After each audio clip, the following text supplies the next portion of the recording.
Al día siguiente, muy de madrugada, Josué mandó llamar, una por una, las tribus de Israel, y la suerte cayó sobre Judá. Todos los clanes de Judá se acercaron, y la suerte cayó sobre el clan de Sera. Del clan de Sera la suerte cayó sobre la familia de Zabdí. Josué entonces hizo pasar a cada uno de los varones de la familia de Zabdí, y la suerte cayó sobre Acán, hijo de Carmí, nieto de Zabdí y bisnieto de Sera. Entonces Josué lo interpeló: Hijo mío, honra y alaba al Señor Dios de Israel. Cuéntame lo que has hecho, no me ocultes nada. Acán le replicó: Es cierto que he pecado contra el Señor Dios de Israel. Esta es mi falta. Vi en el botín un hermoso manto de Babilonia, 200 monedas de plata y una barra de oro de medio kilo. Me deslumbraron y me apropié de ellos. Entonces los escondí en un hoyo que cavé en medio de mi carpa. La plata está también allí, debajo de todo. Enseguida Josué envió a unos mensajeros, los cuales fueron corriendo a la carpa de Acán. Allí encontraron todo lo que Acán había escondido. Lo recogieron y se lo llevaron a Josué y a los israelitas, quienes se lo presentaron al Señor. Y Josué y todos los israelitas tomaron a Acán, bisnieto de Sera, y lo llevaron al valle de Acor, junto con la plata, el manto y el oro.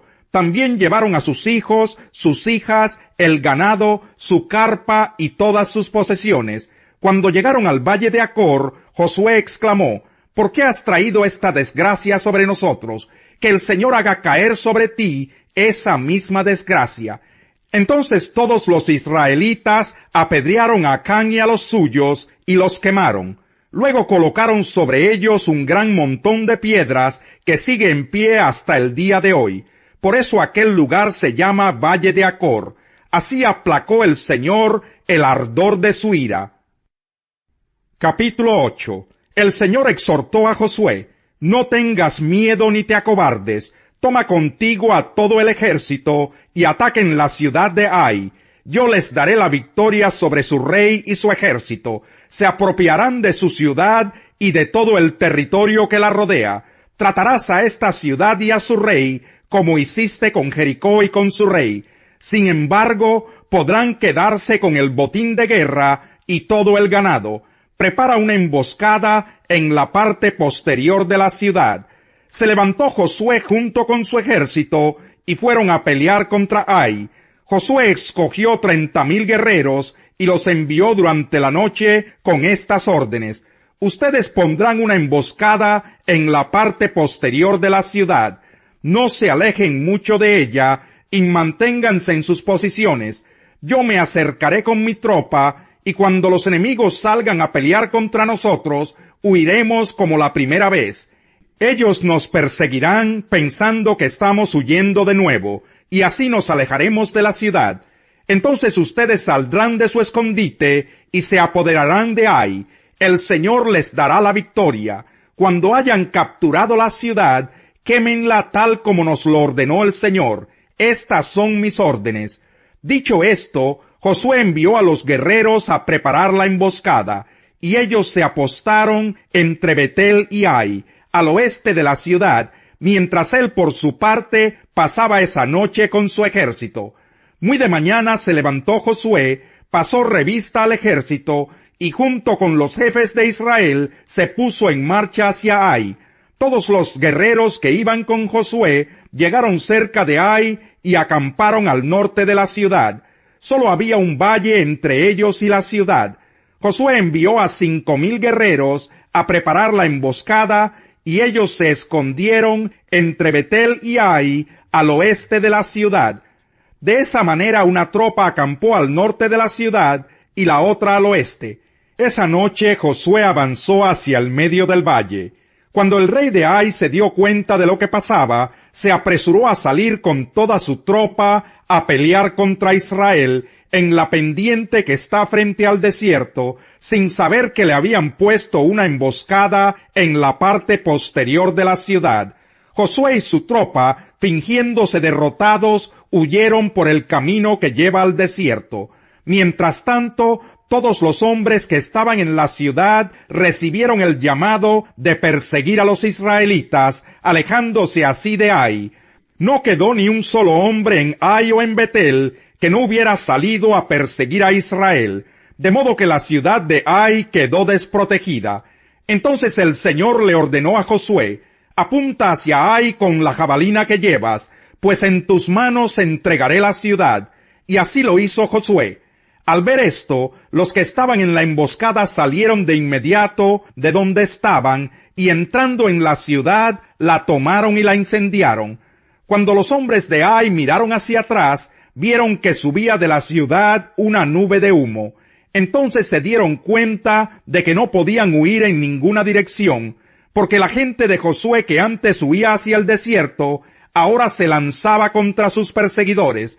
En efecto, tan pronto como Josué y todos los israelitas vieron que los que tendieron la emboscada habían tomado la ciudad y la habían incendiado, se volvieron y atacaron a los de Ai. Los de la emboscada salieron de la ciudad y persiguieron a los guerreros de Ai, y así estos quedaron atrapados por todos lados. Los israelitas atacaron a sus enemigos hasta no dejar ni fugitivos ni sobrevivientes. Al rey de Ai lo capturaron vivo y se lo entregaron a Josué. Después de que los israelitas terminaron de matar a filo de espada en el campo y en el desierto a todos los guerreros de Ai que habían salido a perseguirlos, regresaron a la ciudad y del mismo modo mataron a todos los que quedaban. Ese día murieron todos los habitantes de Ai, como 12,000 hombres y mujeres. Josué mantuvo extendido el brazo con el que sostenía su jabalina, hasta que el ejército israelita exterminó a todos los habitantes de Ai. Y tal como el Señor había mandado, el pueblo se quedó con el botín de guerra y todo el ganado. Luego Josué incendió la ciudad, reduciéndola a escombros, como permanece hasta el día de hoy. También mandó ahorcar en un árbol al rey de Ai y ordenó que dejaran su cuerpo colgando hasta la tarde. Al ponerse el sol, Josué mandó que bajaran el cuerpo del rey y lo arrojaran a la entrada de la ciudad. Asimismo, pidió que se amontonaran piedras encima del cadáver, y ese montón de piedras permanece hasta el día de hoy. Entonces Josué levantó en el monte Ebal un altar al Señor Dios de Israel, tal como Moisés, siervo del Señor, había ordenado a los israelitas. Lo levantó de acuerdo con lo que está escrito en el libro de la ley de Moisés, un altar de piedras sin labrar, es decir, que no habían sido trabajadas con ninguna herramienta. En él ofrecieron holocaustos y sacrificios de comunión al Señor. Allí, en presencia de los israelitas, Josué escribió en tablas de piedra una copia de la ley que Moisés había escrito.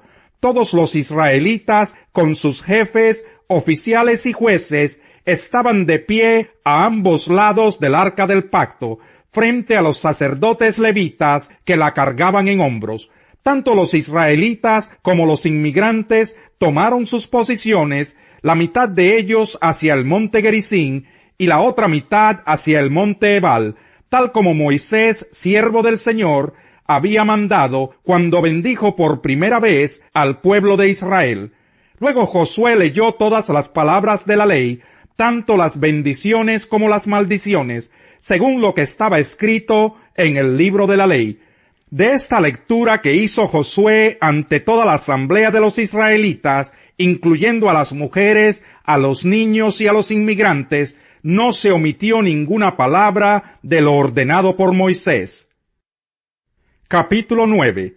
Había reyes que vivían en el lado occidental del Jordán, en la montaña, en la llanura y a lo largo de la costa del Mediterráneo, hasta el Líbano, hititas, amorreos, cananeos, fereceos, heveos y jebuseos.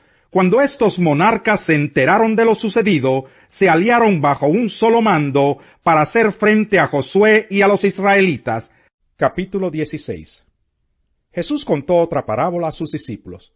Un hombre rico tenía un administrador a quien acusaron de derrochar sus bienes. Así que lo mandó a llamar y le dijo: ¿Qué es esto que me dicen de ti? Rinde cuentas de tu administración, porque ya no puedes seguir en tu puesto. El administrador reflexionó. ¿Qué voy a hacer ahora que mi patrón está por quitarme el puesto? No tengo fuerzas para acabar y me da vergüenza pedir limosna. Tengo que asegurarme de que cuando me echen de la administración haya gente que me reciba en su casa. Ya sé lo que voy a hacer. Llamó entonces a cada uno de los que le debían algo a su patrón. Al primero le preguntó, ¿cuánto le debes a mi patrón? 100 barriles de aceite, le contestó él. El administrador le dijo, toma tu factura, siéntate enseguida y escribe 50. Luego le preguntó al segundo, ¿y tú cuánto debes? 100 bultos de trigo, contestó. El administrador le dijo, toma tu factura y escribe 80. Pues bien, el patrón elogió al administrador de riquezas mundanas por haber actuado con astucia. Es que los de este mundo, en su trato con los que son como ellos, son más astutos que los que han recibido la luz. Por eso les digo que se valgan de las riquezas mundanas para ganar amigos, a fin de que cuando éstas se acaben, haya quienes los reciban a ustedes en las viviendas eternas. El que es honrado en lo poco, también lo será en lo mucho, y el que no es íntegro en lo poco, tampoco lo será en lo mucho. Por eso, si ustedes no han sido honrados en el uso de las riquezas mundanas, ¿quién les confiará las verdaderas? Y si con lo ajeno no han sido honrados, ¿quién les dará a ustedes lo que les pertenece? Ningún sirviente puede servir a dos patrones. Menospreciará a uno y amará al otro, o querrá mucho a uno y despreciará al otro. Ustedes no pueden servir a la vez a Dios y a las riquezas. Oían todo esto los fariseos, a quienes les encantaba el dinero, y se burlaban de Jesús. Él les dijo, ustedes se hacen los buenos ante la gente, pero Dios conoce sus corazones. Dense cuenta de que aquello que la gente tiene en gran estima es detestable delante de Dios. La ley y los profetas se proclamaron hasta Juan. Desde entonces se anuncian las buenas nuevas del reino de Dios, y todos se esfuerzan por entrar en él. Es más fácil que desaparezcan el cielo y la tierra que caiga una sola tilde de la ley. Todo el que se divorcia de su esposa y se casa con otra, comete adulterio. Salmo 82. Dios preside el consejo celestial, entre los dioses dicta sentencia. ¿Hasta cuándo defenderán la injusticia y favorecerán a los impíos? Defiendan la causa del huérfano y del desvalido, al pobre y al oprimido háganle justicia. Salven al menesteroso y al necesitado, líbrenlos de la mano de los impíos. Ellos no saben nada, no entienden nada, deambulan en la oscuridad, se estremecen todos los cimientos de la tierra. Yo les he dicho, ustedes son dioses, todos ustedes son hijos del Altísimo, pero morirán como cualquier mortal, caerán como cualquier otro gobernante. Levántate, oh Dios, y juzga a la tierra, pues tuyas son todas las naciones. Quien habla el bien, del bien se nutre, pero el infiel padece hambre de violencia. El que refrena su lengua protege su vida, pero el ligero de labios provoca su ruina.